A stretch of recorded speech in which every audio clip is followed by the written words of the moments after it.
See that building way over there? With the two lights? There's a parking lot up there too, and that's where we parked. We had to walk all the way down this, all the way across, all the way down the Colorado to River, and the bypass bridge. There, they went on the tour. Your dad and I walked inside this whole dam, inside that. Railing, you will see the tallest concrete dam in the Western Hemisphere. Hoover Dam stands 726 feet tall and stretches 1,244 feet across the top, but only 78 feet across the base. It looks somewhat like an upside-down pyramid. This massive arch gravity structure contains 3,250,000 cubic yards of concrete. That's enough concrete to build a two-lane highway from San Francisco to New York City.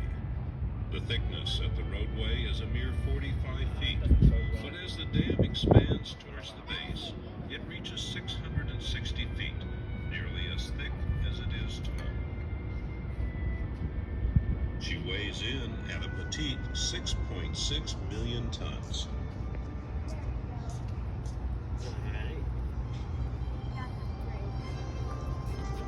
Behind the dam, you can see Lake Wow, that's cool. The largest man-made reservoir in the Have you United done this States. before? Not this, no. It has a storage capacity of 9.2 trillion right there, gallons look. of water. Yeah. Enough water to flood the state of Connecticut 10 feet deep. The body of water in front of the dam is called the tail bay, or tail race, but in reality that's the Colorado River. This is where the water is drawn from hundreds of feet below the surface of the lake and spills through the turbines, flowing on downstream. The water comes out of the turbines at an average temperature of 53 to 55 degrees.